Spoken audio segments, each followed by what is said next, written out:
Eu me proponho a conversar com vocês por 2 blocos.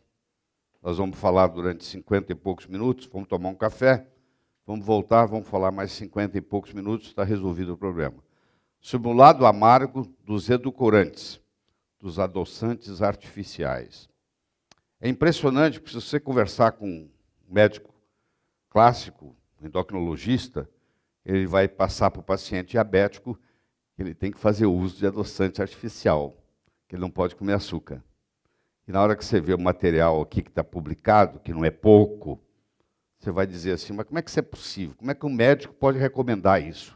Bom, isso aí a gente tem que perguntar para eles, né? Mas vamos lá. Quanto mais conhecimento médico você adquire, mais preparado estará para fazer as escolhas certas para a sua saúde, a da sua família e a dos seus pacientes. E é para isso que vocês estão aqui. Sua mãe sempre lhe disse, nunca aceite guloseimas de estranhos. Não aceite doce de estranhos.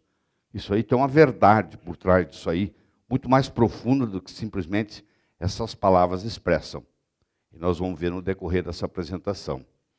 Os macronutrientes são 3, né? As proteínas, que são estruturais, os carboidratos e as gorduras, que são energéticas. Tem célula no corpo que gosta de carboidrato. Por exemplo, célula nervosa, o neurônio. Ele adora carboidrato. Tem célula no corpo que gosta de gordura. Por exemplo, a célula cardíaca. 70%, 80% da energia do coração é extrair de gordura. O coração não gosta de trabalhar com carboidrato. O cérebro gosta de trabalhar com carboidrato. Então, dependendo do órgão, existe uma preferência. Tá? Então, nós vamos, antes de entrarmos na parte dos adoçantes, nós vamos fazer uma revisão rápida sobre os carboidratos. Carboidrato, a própria palavra diz, é hidrato de carbono. Carboidrato, hidrato de carbono. Carboidrato, hidrato de carbono, que é a mesma coisa, também chamado de glicídios, também chamado de açúcares. Então, você pode chamar de carboidrato, você pode chamar de hidrato de carbono, você pode chamar de glicídio, você pode chamar de açúcar, você está se referindo à mesma coisa, cuja fórmula genérica é essa que está aqui. É CH2O. CH2O. Como é que nós classificamos os carboidratos? Nós dividimos os carboidratos em simples e complexos.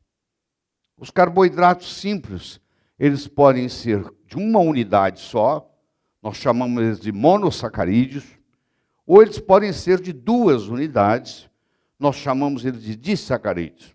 Esses são os simples. Depois nós vamos entrar no estudo dos complexos. Então, está aqui, ó, CnH2ON. O N pode variar de 3 a 7. Triose, tetraose, pentose, hexose, heptose. Dependendo do número de carbonos que aquele carboidrato tem. Tá? A principal deles são as hexoses, que nós vamos ver. 2 pentoses que se destacam. 2 pentoses. A ribose, que forma o RNA, e a desoxirribose, que forma o DNA. Ácido desoxirribonucleico. Né? Então, o D é do desox, o R aqui é da ribose. Então, isso é uma pentose muito importante. É também um adoçante, se você quiser sofisticar na sua casa, pagar um pouco mais, que não é grande coisa também, e usar o melhor açúcar, o melhor adoçante que possa existir, que eu conheço, chama-se derribose. E tem pessoas que escolhem isso. Adoçar com derribose, fazer doce, fazer bolo com derribose, porque não tem nenhum efeito colateral, não tem nenhum prejuízo para o corpo, e pelo contrário, você está alimentando a formação de RNA e DNA. Então essa é uma saída espetacular, com todas as vantagens, se você quiser passar a adoçar tudo com ribose, que não é tão barato quanto o açúcar. Então eu tenho aqui a ribose, que eu tenho aqui a desoxirribose. A diferença é muito pequena, aqui é uma hidroxila, aqui é um hidrogênio, e eles estão aqui. São pentoses. O que são pentoses? Tem 5 carbonos. Aqui, ó. 1, 2, 3, 4, 5. 1, 2, 3, 4, 5. Então essas são as pentoses, são as riboses mais famosas, são as pentoses mais famosas. as riboses. Está aqui, ó. O RNA, o ARN, que é a ribose, e o DNA, o ADN, que é a desoxirribose. Muito bem. Então, agora eu vou conversar com você sobre as exoses. Pentose tem 5 carbonos, hexose tem 6 carbonos. Quando tem 6 carbonos, automaticamente tem 6 moléculas de água. Então, por isso que é 6 lá e 6 aqui. Se for 7 lá, é 7 aqui. Se for, assim vai. As 3 exoses básicas, principais fontes de energia para os seres humanos são a glicose, a frutose e a galactose. Então, você vê que todas são exoses. Todas têm a mesma fórmula, C6H12O6, C6H12O6, C6H12O6.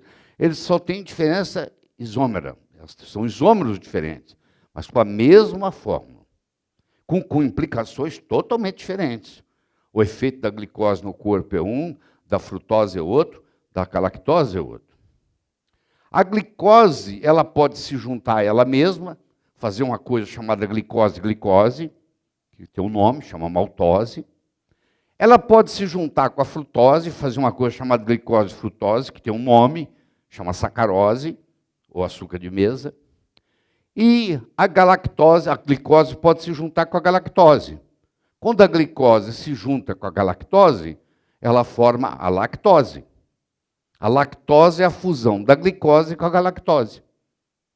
Então, olha só, a glicose se junta com a própria glicose, a glicose pode se juntar com a frutose, a glicose pode se juntar com a galactose. O que não existe na natureza, e você já começa a fazer diferencial a partir daqui, é a frutose se juntando com a galactose.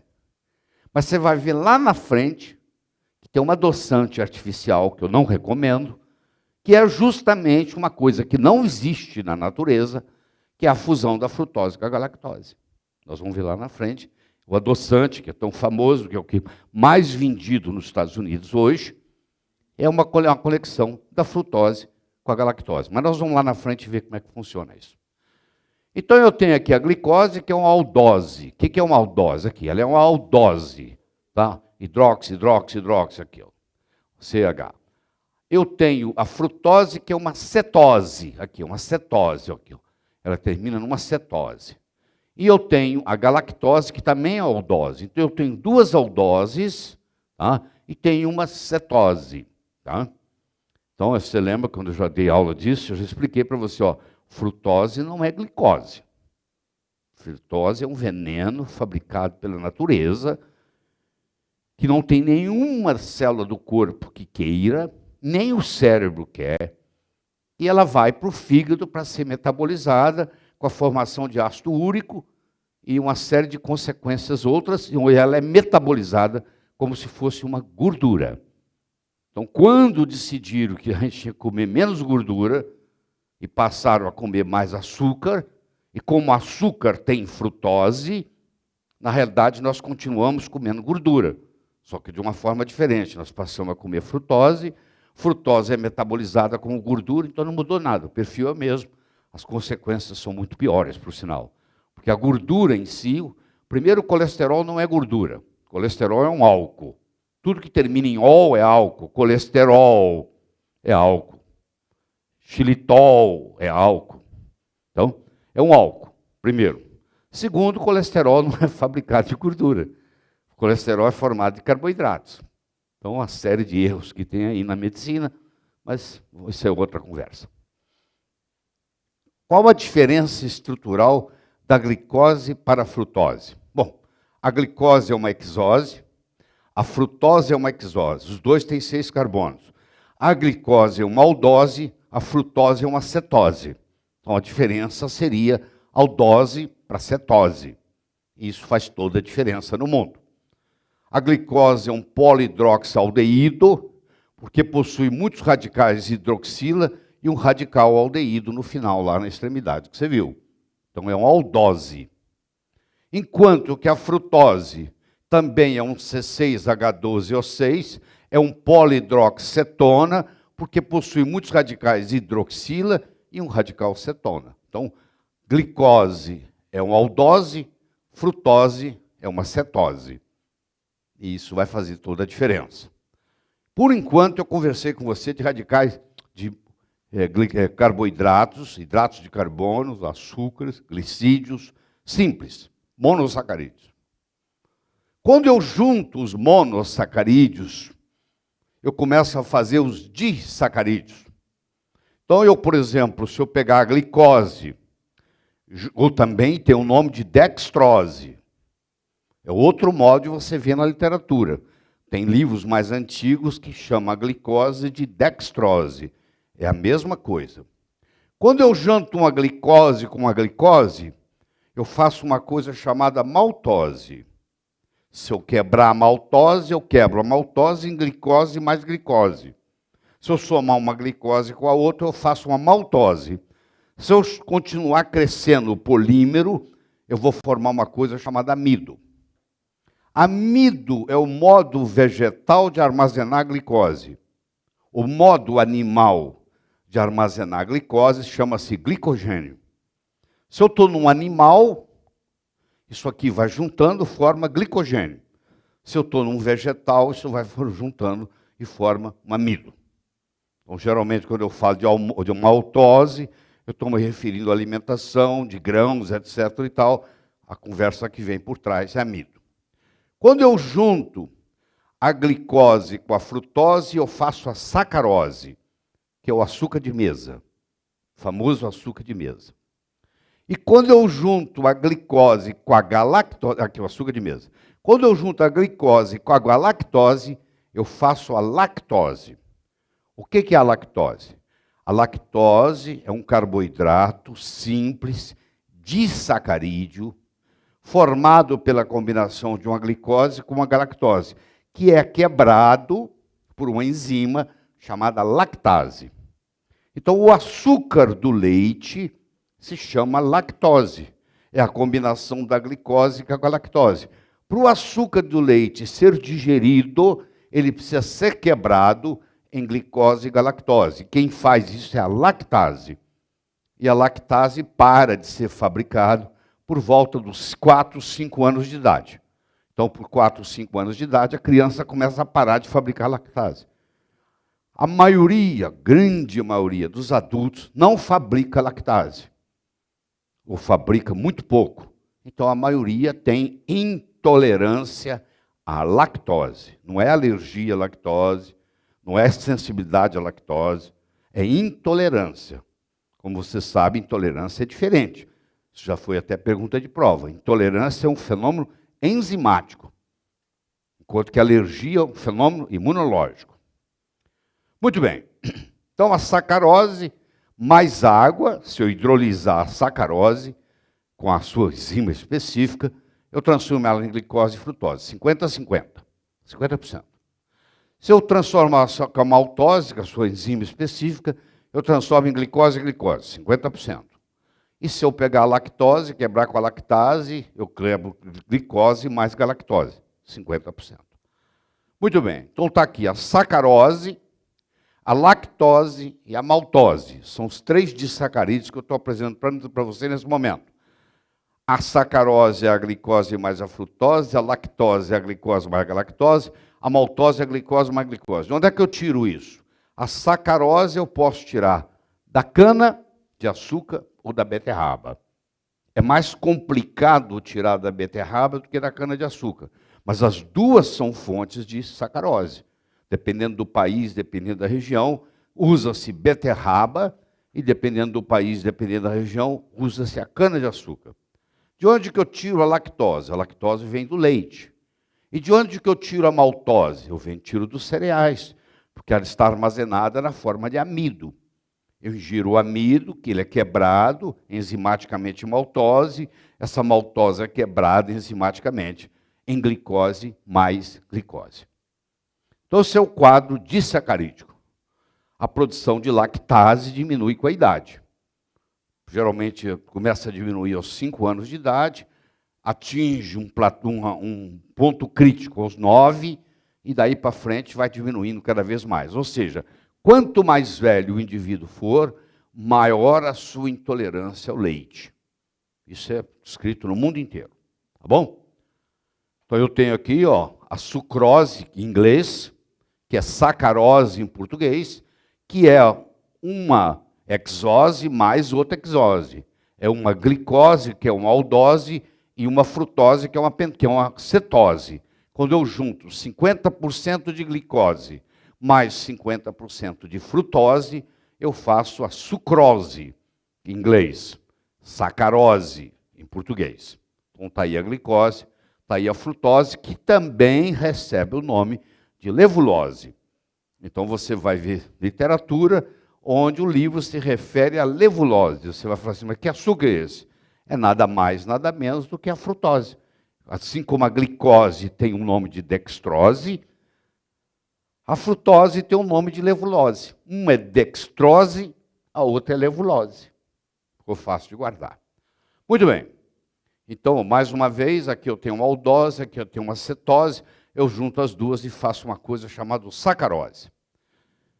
Essa sacarose pode se apresentar de inúmeras formas. Eu estou apresentando 3 aqui. Eu podia apresentar 6, tá? Eu podia pôr outros tipos, mas aqui são os 3 principais. É o açúcar mascavo, que conserva os nutrientes. Aqui tem os minerais, aqui tem tudo. Isso aqui é alimento. Isso aqui não, isso aqui é enganação. Isso aqui é caloria vazia, não tem nada.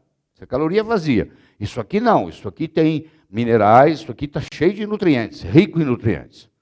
Então tem o açúcar mascavo. Se eu continuar refinando isso, eu vou passar para o demerara. O demerara é um açúcar que está entre o mascavo e o cristal. Ele é melhor que o cristal, ele é pior do que o mascavo. Aí eu tenho o cristal. Se eu continuar, eu vou ter o refinado, mais para frente ainda. E se eu continuar, eu ainda vou ter um outro chamado açúcar de panificação, que é mais fino ainda, que é quase um pó. Quase um pozinho que você sopra, parecendo um talco. Então, à medida que você vai fazendo isso, você vai empobrecendo esse açúcar. Muito bem. Favor classificar o açúcar de mesa. Qual o nome? Qual a fórmula química? É simples ou é complexo? É mono ou é disacarídeo? E a pós-hidrólise, o que causa? O nome é sacarose. A fórmula química é C12H12O11. Como? Eu junto um C6H6 O6 com o outro, na hora que faz a ligação, perde lá um oxigênio para ligar, por isso que eu tenho H12, C12H12O11. É simples, porque os mônios disacarídeos são simples. É disacarídeo e a pós-hidrólise da glicose mais frutose. Então esse é o nosso açúcar de mesa, a nossa famosa sacarose. Então agora que você já viu isso aqui, fica fácil, ó. Eu tenho o monossacarídeo, que é uma unidade só. Eu tenho o disacarídeo, que é 2 unidades. O monossacarídeo, eu tenho a glicose, a frutose, a galactose. O disacarídeo, eu tenho a lactose, a sucrose, também chamada de sacarose em português. Eu tenho a maltose. A lactose é a glicose mais a galactose. A sacarose é a glicose mais a frutose. A maltose é a glicose mais a glicose. Você tem que entender isso aqui, entender essa dinâmica para a gente continuar a conversa. Isso aqui é o mínimo, é o básico que nós temos que entender para continuar a conversa. Então eu tenho aqui, quais são os carboidratos simples? A glicose, a frutose, a galactose, a maltose, a sacarose e a lactose. Pronto. Todos os simples importantes estão aqui. Tá? Glicose, frutose, galactose, maltose, sacarose e lactose. Maltose, glicose mais glicose, sacarose, glicose mais frutose, lactose, glicose mais galactose. Está tudo aí. Esses são os simples. Bom, agora eu convido você a passar para os complexos. Nós já estudamos os simples, todo mundo dominou. Nós agora vamos passar para o complexo. Vamos continuar com a mesma fórmula. CH2ON. Ou seja, se é C6 é H12O6. Aí eu vou dividi-los em aqueles que têm 1 e 2, que eu acabei de mostrar, que são os simples, e vou dividir naqueles que têm de 3 a 10 e aqueles que têm mais de 10. Os que têm de 3 a 10, nós vamos chamar de oligosacarídeos. Eles são complexos, oligo. E se ele tiver mais de 10, eles vão ser complexos, polissacarídeos. O que difere um oligosacarídico de um polissacarídico é que o oligosacarídeo tem no máximo 10 carbonos, máximo 10, mínimo 3, porque se ele tiver menos de 3, ele passa a ser simples, ele não está nessa categoria aqui, e ele pode ter mais de 10, ele pode ter centenas, como é o caso da celulose, por exemplo, que é uma cadeia enorme, entendeu? Mais de 200. Então isso aí não me interessa. Daí para frente vai para o infinito. Então tem os oligosacarídeos e tem os polissacarídeos. Então deixa eu apresentar para você o açúcar chamado rafinose. O rafinose é um que junta os 3 monossacarídeos. Você junta a glicose com a frutose e com a galactose. Você forma um chamado rafinose. Você encontra, por exemplo, no eucalipto. O açúcar do eucalipto é a rafinose. Tá? A celulose, o que é a celulose? É uma glicose, mais outra glicose, mais outra glicose, mais outra glicose. E assim vai, forma-se uma cadeia enorme, que é chamada de celulose. E a rafinose, então, é a glicose, é a frutose, é a galactose. Então, elas se juntam, você encontra isso no algodoeiro e no eucalipto. É o açúcar cristalino e incolor encontrado no algodoeiro e no eucalipto, que é a rafinose, que tem uma série de propriedades químicas que nós não vamos discutir aqui hoje, porque não faz parte da nossa conversa. Então, ele é complexo, ele é oligosacarídeo. A rafinose é complexa, porque ele tem mais de 2 unidades, tem 3 unidades, por coincidência, as 3 estão todas aqui. E aí eu vou para os complexos. Os complexos eu tenho os oligosacarídeos, que vão de 3 a 10. E eu tenho os polissacarídeos, que é mais de 10. Eu tenho a rafinose, a estaquiose, a verbacose, e elas, por exemplo, se dividem. Agora, os polissacarídeos têm mais de 10. Se for no vegetal, nós chamamos de amido. Se for no animal, nós chamamos de glicogênio. E eles são constituídos de glicose. E nós temos as chamadas fibras dietéticas, que são polissacarídeos, ou pode ser homogêneo ou heterogêneo. O que é homogêneo e o que é heterogêneo? Por exemplo, a celulose é homogênea, porque ela é glicose, glicose, glicose, glicose, glicose, glicose. Todas são iguais, então ela é homogênea. Já as fibras, elas são heterogêneas. Elas vão misturando os monossacarídeos. Aí vai dizer qual tipo de fibra que é, se é essa, se é aquela, se é solúvel, se é insolúvel, vai depender das unidades que estão compondo ali. Glicogênio, amido, celulose e fibra são carboidratos complexos polissacarídeos. Alguns homogêneos, outros heterogêneos, e aqui está toda a classificação de carboidratos. Até agora você entendeu tudo direitinho, sem nenhum mistério. Então eu tenho a rafinose, vamos pegar os complexos agora. Eu tenho a rafinose, que é 3, glicose, galactose, frutose. Eu tenho a estaquinose, que é 4. Eu tenho a verbacose, que é 5. Eu tenho a fibra, o glicogênio, o amido, celulose, que são polissacarídeos, homo e hetero. Homogêneo e heterogêneo. Então, quando eles são tudo iguais, aqui o glicogênio, no animal, é glicose, mais glicose, mais glicose, mais glicose. Ele é homo. Aqui vem uma fibra, ela é hetero. E assim vai. Bom, todo mundo sabe que nós hoje pesamos, em média, 11 quilos a mais do que nós pesávamos há 25 anos atrás.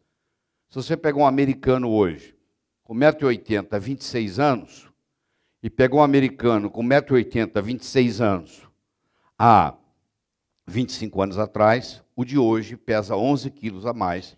Ou seja, a população americana especificamente ganhou, em média, 11 quilos por pessoa nos últimos 25 anos. E a razão está aqui.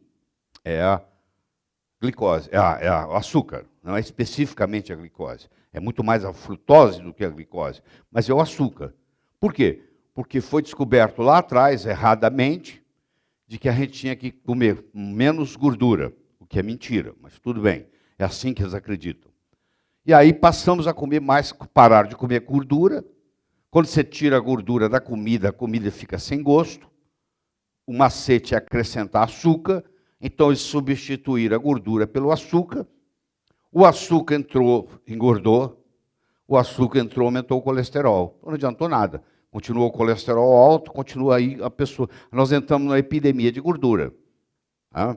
Você vai chegar o dia que o pessoal vai recomendar que você vai voltar a comer gordura. Você ainda vai assistir isso um dia na televisão. Eu já mostrei para vocês isso, que até o Davi pegou síndrome metabólica, né? Até o Davi engordou. E as pessoas não entendem, porque elas pensam o seguinte: eu estou seguindo o critério, eu estou seguindo a orientação, eu tenho, entre aspas, o que não tem, mas ele pensa que tem, uma alimentação saudável. A minha nutricionista fala que eu tenho que tomar suco de laranja, eu tomo, suco de laranja engorda, dá pressão arterial, aumenta ácido úrico, vocês já viram tudo isso. Mas a pessoa pensa na cabeça que suco de laranja fresco, sem açúcar, que é bom, que é saudável, que não é. É altamente prejudicial. Muito bem. Nós temos hoje 75 milhões de doenças cardiovasculares nos Estados Unidos. Nós temos 45 milhões de pessoas pré-diabéticas nos Estados Unidos. E nós temos 20 milhões de americanos diabéticos. E isso aqui é só o começo. Se você vê a perspectiva para os próximos 20 e 30 anos, é assustador. Como é que a coisa vai piorar, a quantidade de diabético, a quantidade de pré-diabético e as doenças cardiovasculares, que as pessoas estão vivendo mais tempo doente, tendo os mesmos problemas, mas agora morrendo menos, porque elas agora vivem mais, acabam morrendo de câncer, porque os cardiologistas seguram para elas não morrerem de doença cardiovascular, elas vão adquirindo outras doenças, mas a incidência continua a mesma. E nós achamos que o corpo humano é como se fosse um laboratório, como se fosse um laboratório, e não um organismo. A gente acha o seguinte, que tem a ver com caloria. Em muitos lugares você ainda vai ver as pessoas querendo emagrecer as outras, dizendo que você tem que baixar a caloria. E a pessoa obesa fala, mas eu não como tanto. A minha vizinha come 3 vezes mais do que eu e é magra. E eu não como tanto, e engordo. E aí não, você tem que... O negócio é o seguinte, é o princípio da conservação da energia. Ou você gasta ou você armazena. Essa primeira lei da termodinâmica de Newton, ela funciona para a física. Para seres sem vida, não é organismo. O organismo é outra história. O organismo, essa primeira lei não funciona. E até hoje não caiu a ficha para a maioria dos médicos, não tem nada a ver com caloria. Nós aprendemos errado, executamos errado, e você vê a quantidade de dietas que tem aí, todo mundo querendo emagrecer e não consegue, porque a dieta está errada, não tem jeito. O New England Journal of Medicine, em 2005, publicou um trabalho dizendo que, devido a essa epidemia de obesidade, a geração atual é a primeira na história da humanidade prevista para ter uma expectativa de vida mais curta do que a geração anterior. Pela primeira vez no mundo, desde que o mundo é mundo, essa geração nascendo agora vai viver menos que os pais, porque as crianças já estão nascendo doentes, elas já estão nascendo obesas. Existe uma crise de obesidade de crianças com 6 meses de idade. Olha o absurdo que está chegando. Você vai me dizer agora que elas diminuíram a atividade física? Criança de 6 meses de idade, elas não fazem nada. Elas comem, faz xixi, faz cocô e dorme. Não faz mais nada do que isso. Então não tem esse negócio de diminuir a atividade física, porque elas estão sendo alimentadas erradas. As fórmulas infantis estão todas erradas. Vocês já viram eu falar sobre isso aqui anteriormente. Para você ter uma ideia, se você compara 1700 com 1800, com 1900, com 2000, e você estuda a história da ingestão de açúcar, que era considerado, lá no começo, o ouro branco, pouca gente ingeria açúcar, porque era caro. Antes da escravidão, extrair açúcar não era brincadeira, não. Era uma coisa muito cara, porque é difícil extração. Se comia a média de 2 quilos por pessoa por ano. Por volta de 1800, se comia 9 quilos por pessoa por ano. Em 1900, comia 45 quilos por pessoa por ano. 2000, está comendo 80 quilos por pessoa por ano. Você vê que o aumento é absurdo da quantidade de ingestão de açúcar. Com consequências gravíssimas, porque não só a glicose prejudica, Mas a frutose prejudica muito mais.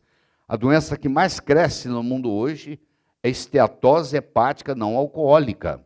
Esteatose hepática não alcoólica causada por ingestão de frutose. Frutose é uma coisa que ninguém quer, nenhuma célula do corpo quer frutose. Por isso que você não fica bêbado com frutose. Álcool, pelo menos, o cérebro quer. Frutose, nem o cérebro quer. Vai tudo para o fígado. Uma coisa que não vai para lugar nenhum, só vai para o fígado, tem um nome. Chama-se veneno. Vai para ser eliminado. E ainda tem gente que convence, tem nutricionista que convence que o seguinte, não, frutose é um açúcar natural. É feito pela natureza, tem que ser bom. Veneno de cobra é feito pela natureza também. Cogumelo venenoso, que você viu ontem, é feito pela natureza. Tá? Qual é o mecanismo que explica a correlação entre câncer e maior consumo de açúcar? É muito simples. Um dos mecanismos que causa câncer são radicais livres. Os radicais livres são eliminados do nosso corpo pelas enzimas superóxidos mutases, glutationa peroxidase e catalase, que vai destruir fazer isso metabólitos. Muito bem. Para que as enzimas funcionem, nós precisamos de minerais, principalmente cobre, zinco, manganês e selênio, principalmente. E cálcio e magnésio, algumas delas. Mas principalmente o cálcio, o zinco, o manganês e o selênio. E quando você ingere açúcar, o açúcar tem uma das propriedades do açúcar é eliminar esses minerais. Então, quem faz muita ingestão de açúcar tem deficiência de cobre, de zinco, de manganês, de selênio, etc. E com isso, essas enzimas não funcionam. Porque tem enzima aqui que é manganês dependente, tem enzima que é cobre dependente, tem enzima que é cobre e zinco dependente. Então, elas não funcionam mais. Como elas não têm esses cofatores, que são chamados, ela não tem esses cofatores, elas não funcionam, os radicais livres acumulam e causam câncer. Então, aqui está a explicação como é que o aumento de ingestão de açúcar vai causar câncer, pelo mecanismo dos radicais livres. Porque essas enzimas, superóxidos mutases, glutationa peroxidase e catalase param de funcionar. Que são enzimas criadas pelo organismo para poder eliminar os radicais livres. Os radicais livres não prejudicam, até que eles estão em excesso. Quando os radicais livres passam a estar num excesso, recebe o nome de estresse oxidativo. Então, como eles não podem funcionar porque faltam os cofatores que foram eliminados pelo açúcar, eles acumulam e isso desencadeia, faz mutações no DNA e desencadeia o processo de câncer. Então, aqui está para você a explicação como é que o açúcar causa câncer. Tá? Entre 1800 e 2004, a produção de açúcar no mundo aumentou 469 vezes. 469 vezes aumento na produção do açúcar entre 1800 e 2004. Os dados estatísticos. Existe um outro problema seríssimo que ninguém dá bola, que você nem sabe que está ingerindo, porque cada vez que você coloca qualquer tipo de molho no seu alimento, você tem monossódio glutamato, glutamato e monossódio, glutamato sódio, que é uma exercitotoxina gravíssima, causador, inclusive, de Alzheimer, mas você nem se dá conta disso, porque você põe o ketchup lá, você não sabe que o ketchup tem isso, você coloca o molho em cima. Não, eu como salada. Eu sei, mas você está comendo salada com molho. Aquele molho lá é um molho que tem essa substância. E essa substância aumenta o sabor dos alimentos. Por que você vai num fast food? Por que você come uma galinha, um sanduíche de frango no McDonald's ou um hambúrguer e você sente aquele gosto todo? Porque lá tem MSG. Então, mas é gostoso. Você vai comer uma galinha frita no Kentucky Fried Chicken, você fala, mas que saboroso, que coisa impressionante. Isso vicia. Mas ninguém conta para você que isso vicia. Ninguém conta para você que isso aqui causa câncer, que isso aqui causa lesão cerebral, que causa distúrbio de memória, que causa distúrbio de comportamento, que causa comportamento suicida. Não, ninguém fala nada. E você pode pegar qualquer molho que tem isso aí. Aí a pessoa, por ignorância, está comendo sabiamente, está comendo salada, só que coloca o molho com isso aí. Então, os prejuízos, o estrago é igualzinho, do mesmo jeito. Muito bem. Então, e aí a coisa piora. Porque no Japão, então, descobre o High Fructose Corn Syrup. Um japonês, desenvolveu um sistema onde ele liga uma glicose com uma frutose de uma forma diferente daquela que é ligada na sacarose. E a proporcionalidade muda. Passa a ser 45% de glicose e 55% de frutose. Mas aí tudo bem, isso não faria muita diferença. Aumentaria em 5% a concentração do veneno. Mas quando ele faz isso, o preço cai tremendamente. Então, o High Fructose Corn Syrup passa a ter um preço 3 vezes mais barato que o açúcar. No momento que ele passa a ter um preço 3 vezes mais barato que o açúcar, agora é um problema econômico. Ninguém mais quer usar açúcar. Todo mundo quer usar o xarope de milho com alta concentração de frutose. E aí chega ao ponto de 62 pães salgados nos Estados Unidos, examinados, 61 eram doces. Eles põem o High Fructose Corn Syrup no pão para aumentar o volume do pão, põem sal para poder enganar o seu paladar. Você jura que você está comendo um pão salgado e, na realidade, você está comendo um pão doce, que foi adoçado com esse veneno. Olha o problema sério que surge. Todo lugar, tudo, bolacha, qualquer coisa que você comer salgado hoje, por trás tem High Fructose Corn Syrup. Então, praticamente, é quase impossível no mundo que você vive hoje, se você se alimentar de alimentos industrializados, você não está ingerindo High Fructose Corn Syrup, porque ele vem escondido. Ele vem para aumentar o volume, para baratear o alimento, e depois coloca-se um cloreto de sódio lá, o seu paladar não distingue o doce, ele distingue o salgado só, e você acha que está ingerindo algo salgado, que você não está cuidando. Não ingiro carboidrato, e está ingerindo muito mais do que pensa. E isso aqui, quando chega no processo metabólico no fígado, funciona como se fosse gordura. Olha que interessante. Você está comendo um pão salgado, na realidade não é salgado, ele é doce, e na realidade ele é adoçado com frutose. Essa frutose cai no seu fígado, ela aumenta a VLDL, ela aumenta a triglicérides, ela faz esteatose hepática, e você fala assim, não é possível, estou comendo um pão salgado. Eu evito carboidrato. Não é verdade. Você está, mais uma vez, sendo enganado pelo processo. Esse xarope de milho com alta frutose dá ganho de peso, faz você engordar, dá perda óssea, dá resistência insulínica, dá intolerância à glicose, dá aumento de colesterol e triglicérides, dá aumento da pressão arterial, dá lesão hepática, dá produtos avançados de glicação, perda mineral, estresse oxidativo e, consequentemente, síndrome metabólica. A principal causa de síndrome metabólica no mundo hoje está aqui, ó. É o xarope de milho com alta frutose, que vem escondido nos alimentos. Como vem o glutamato de monossódico. Então, a minha recomendação para você é muito simples. Não tome nada líquido que tenha gosto de açúcar. Nada. Tudo que você tomar líquido que tenha seja doce, você tenha certeza que você está tomando xarope de milho sem ninguém falar que é. Eles colocam lá que é frutose, que é o açúcar natural, que a natureza faz, e você acredita. Então vem tudo isso aí que você está vendo. Ou você chega a ponto disso aqui, que é o Big Gulp. O Big Gulp tem 800 calorias, 53 colheres de chá de açúcar. Dá para você imaginar? Ó? 53 colheres de chá de açúcar. A Sugar and Disease, se você entrar no Google, dá 18 milhões e 400 mil citações. 1 em cada 3 americanos tem resistência insulínica e o HFCS é 20 vezes mais doce que o açúcar. Hoje, nos Estados Unidos, se ingere, em média, 35 quilos por pessoa, por ano, de xarope de milho com alta concentração de frutose.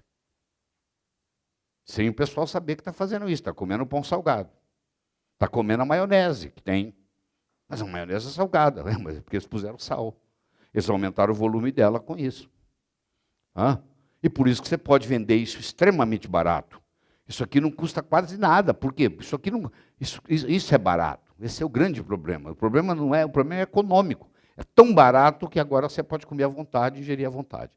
Se você escrever aqui, ó, sugar and harm, açúcar e danos, você vai ter 20 milhões de citações.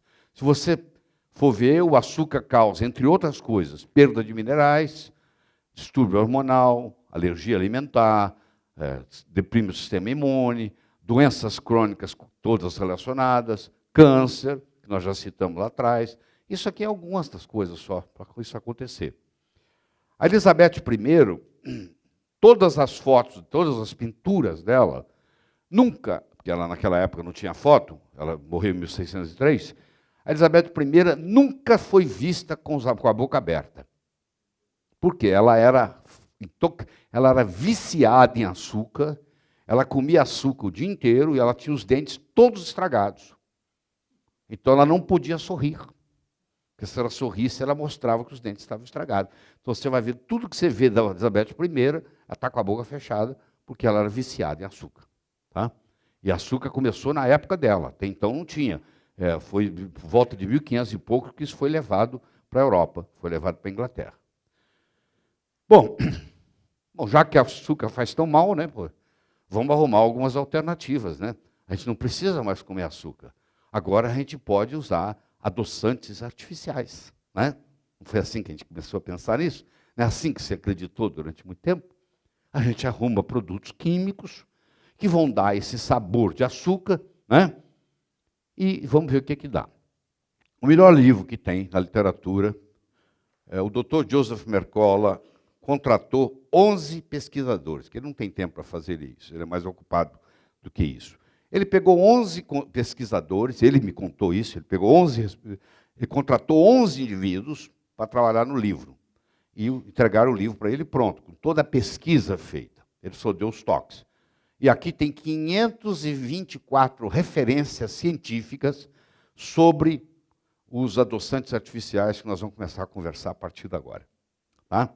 524 referências científicas importantes. Então não fale que está faltando literatura. Não está faltando literatura. Tem até em excesso. Então, quando um endocrinologista brasileiro vai na televisão e fala que não tem problema tomar adoçante artificial, esse indivíduo não está fazendo o dever de casa dele, ele não está lendo, porque qualquer lugar, qualquer indivíduo hoje que entrar na internet e digitar danos de adoçantes artificiais, você não vai conseguir ler o que tem para ler, porque é demais. Dos danos em todos os aspectos, em todos os aspectos. Então, se você quiser aprofundar, esse livro aqui todinho vale a pena ler, entendeu? Ele é muito bem estruturado, muito bem feito, muito bem pesquisado, e você adquire ele pelo Amazon.com ou pelo site do Mercola, que, por sinal, é o maior site médico do mundo, www.mercola.com. Você vai descobrir lá, você pode estudar o que você quiser, do jeito que você quiser, que não esgota. Ele tem 20 anos que ele vem trabalhando só nisso, o Mercola. Eu já tentei trazê-lo ao Brasil, mas não consegui, porque ele é muito ocupado demais. Mesmo com um ano de antecedência convidando, não deu certo. Mas um dia ainda trago. Bom, em geral, edulcorantes artificiais, é quase um pleonasmo, são mais perigosos que açúcar. Tudo isso que eu falei de açúcar, você agora vai multiplicar algumas vezes. E nós vamos cair nesse terreno absurdo, onde um indivíduo vai adoçar uma xícara de café, e ao invés dele colocar uma gota, que é o suficiente para adoçar a xícara de café, ele coloca 6 gotas, eu não sei para quê, porque adoça do mesmo jeito. Ele poderia adoçar com uma e ter o mesmo sabor de 6, por falta de instrução, porque o médico nunca orientou para ele isso. Já que você se propõe a fazer uso de adoçante artificial, então faz o seguinte, é uma gota por xícara, é mais do que suficiente, porque satura, tem um processo de saturação. Esses adoçantes são 200, 300, 500, 2.000 vezes mais doce que açúcar. Tem adoçante que eu vou lhe mostrar aqui, que é 2.000 vezes mais doce que açúcar. Uma gota é mais que suficiente para a xícara inteira. Mas como nenhum médico orientou, eles colocam 5, 6 gotas, aí aparece Parkinson, aí aparece Alzheimer, aí aparece esclerose múltipla. E o cara fala, pô, de onde é que eu tirei isso, pô? Onde é que você tirou, pô? Você adoça o café 3, 4 vezes por dia, com 5, 6 gotas de adoçante, tem gente que faz assim, ó, espreme assim, ó, aqueles guichos. E não entende porque ficou doente. Você como médico, nós como médico, vai tratar de um paciente, você vai ver a partir de hoje, a primeira coisa que você tem que tirar dele, do mesmo jeito que você tira o cigarro, você tem que tirar o adoçante. Porque você tratar de uma pessoa com doença neurodegenerativa, ela fazendo uso de adoçante artificial. Vou te dizer, é uma piada, pô. É uma piada, porque as lesões são tão grandes que vocês vão ver que é um absurdo. Geralmente, realmente um absurdo. Nós falamos durante 50 minutos, 52, para ser mais preciso, e vamos ter daqui um pouquinho um café. Eu vou abrir para perguntas. Oi. Derribose. O que tem? Posso usar a quantidade? À vontade. Derribose é outra história. Derribose faz parte do quarteto mágico. Coenzima Q10, derribose, L-carnitina, sulfato de magnésio. Lembra? Quarteto mágico. Você não consegue gerar energia no seu corpo sem derribose. Antifadiga mitocondrial. Isso, etc, etc, etc. Então não tem problema nenhum. Pode adoçar à vontade. Aliás, você pode tomar, eu já mostrei isso para você, 10, 15 gramas por dia de derribose. Sem nenhum problema. Se você quiser tomar a vida inteira, não tem nenhum problema. Zero. Zero. Tem um DVD teu que eu estava assistindo essa semana que fala da estevita, né? Tá, nós vamos chegar lá. Na hora que eu começar o processo, nós vamos chegar lá. É só complementar. Se diabéticos. O quê? Não, por incrível que pareça, o diabético que faz uso dos adoçantes artificiais, você está dizendo derribose? Sim. Pode, não tem nada a ver. Tem nada, pelo contrário, não tem nada a ver. Isso aí não vai mexer com insulina, não vai mexer com sensibilidade à insulina, não vai mexer com glicose, não vai mexer com nada. Agora, é o contrário, o diabético não pode tomar adoçante artificial. Você vai ver o estrago que causa. É exatamente o contrário. O que o cara vai no endocrinologista que ele fala? O senhor não pode comer açúcar, o senhor vai comer adoçante. A partir de hoje tem que ingerir adoçante artificial. Aí o estrago fica maior ainda, muito maior. Tá bom?